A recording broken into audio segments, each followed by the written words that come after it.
Tomorrow, voters in Iran will choose their next president. The election comes after months of civil unrest, nationwide crackdowns on protests, and years of tensions with the U.S. over its broken nuclear deal. But to much of the Western world, Iran remains a mystery outside of political headlines. So a new book titled Heartbeat of Iran, Real Voices of a Country and Its People hopes to open readers' eyes to other aspects of the country. It profiles 24 Iranians from different backgrounds, each with their own unique story to tell. The author of that book is Tara Kangarlou, and she joins us now with more. Tara, thank you so much for joining us. I found myself reading this book in a very sort of interesting way. I would kind of read the first 2 pages of the chapter and then look at the photo and try to complete the picture based on the, complete the story based on the photo. And I found myself, and I'll use the first woman that you profile. I looked at her picture, and I instantly saw her in an apartment in Manhattan, a very polished older woman, very classy. And then to read her journey was so illuminating, and it just reminded me how so often, the way we frame people determines what we think about them. And if you just sort of pluck them into a different frame, then, their story kind of takes on a whole different hue, for lack of a better word. The other thing that I also got is I got the sense that you really liked the people you were profiling. That it wasn't just that you found them curious or interesting, but you had, affection for them. So I want to ask you, out of the 24 people that you spoke to, who stood out the most? Who, if you want people to pick up this book, whose story do you think will hook them? Well, first of all, good morning, Anne-Marie, Vlad. It's wonderful to be with you both and everyone. To your first point, I want to say my intention with the book was to, allow my readers in the U.S. to see Iranians for the human beings that they are. And I always say Iran is a country made up of 80 million human beings, not 80 million nuclear heads. And there's a difference. And like you mentioned, the stories in the book are incredibly universal. And while they are specific to the daily lives of people in Iran, to the many challenges that they face, and to ways that they maneuver and overcome these hurdles, they're still incredibly human at its core and universal. And you asked me about my favorite person or, some of my favorite characters. I have to say, by the way, I interviewed nearly 40 people for the book, but, as you can imagine, they couldn't all fit, partly because the book would be so thick and no one would probably buy it. But, we had to reduce the numbers to the 24 that you mentioned. But Anne-Marie, I think some of my favorite stories have to do with the stories of the women that I bring out in the book. And the reason is because in the West, especially the last 40 years, Iranian women have unfortunately been presented as victims. And while they are living in incredibly restrictive, oppressive environment and a society that is constantly devaluing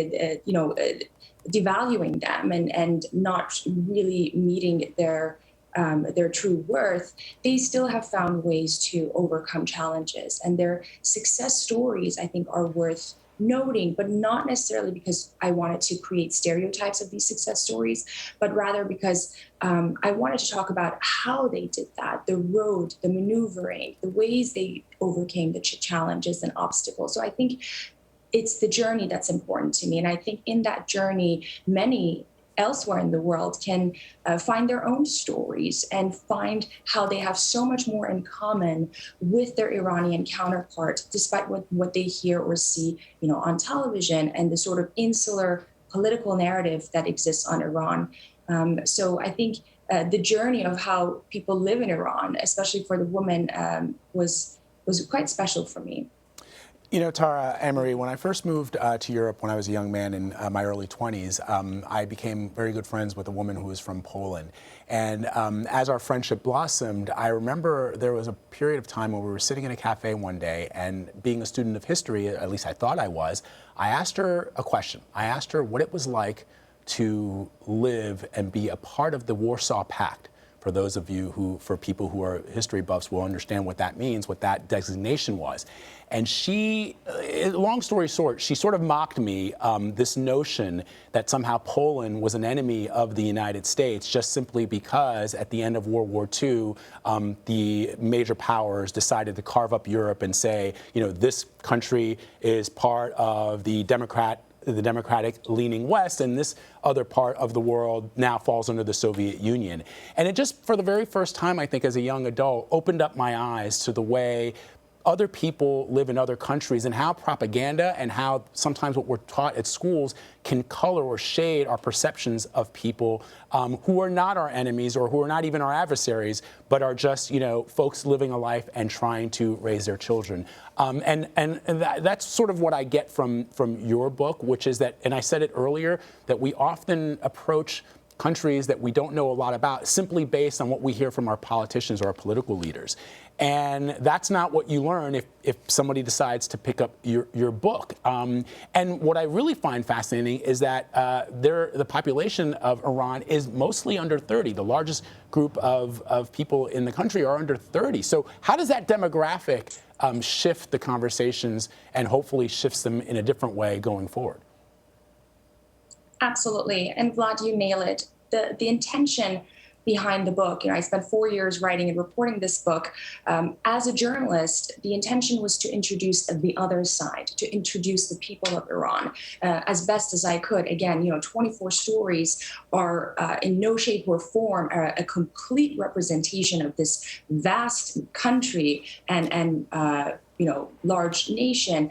However, it's a slice of life where American readers and non-Iranians can understand their counterparts, can feel, hear, sense, and see, hopefully, how they live, how they strive, how they work hard to meet their dreams. And you mentioned the young population.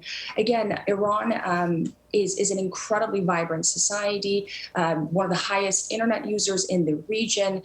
Everyday Iranians, ordinary Iranians, are some of the most pro-America people, individuals in the Middle East, in the region. The young people, by virtue of social media and internet, while filtered and censored, are connected to the rest of the world. And quite frankly, I think if the narrative focuses on the aspirations and the talent of the young people, of this vibrant, talented society, so much can change, and this nation can not only help their own country, but also the region and the broader world. And Anne-Marie mentioned earlier how I liked my subjects. I think more than liking, because I try to keep my journalist hat on and add context. And how I describe my book is Iran within Iran, within Iran, within Iran, because you're not just learning about the one story, but rather you're understanding the politics and just the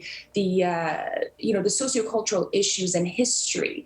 But I think what I realized at the end of this, writing process was how much talent exists in this country, how much potential exists amongst the people, and how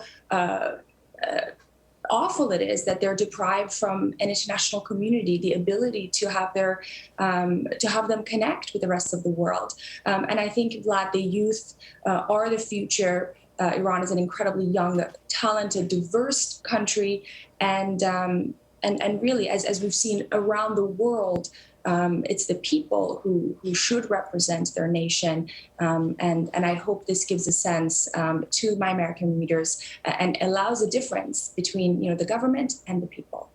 I think it will do just Tara, that. I think that what you really nailed is the idea that, a person's circumstances does not make them who they are. And you kept your reporter hat on. You're right. It's not an overly romanticized view of Iranian culture. You speak to people from the LGBTQ community, somebody who's trans, a rabbi, this Jewish community. You really got quite a range. So what you were going for, I think you did it. Yeah, thank you. Indeed. Tara, it's a great book. It's called Heartbeat of Iran. It's on sale now. Thank you so much for coming on and talking to us about it. We appreciate it. Thank you so much for having me.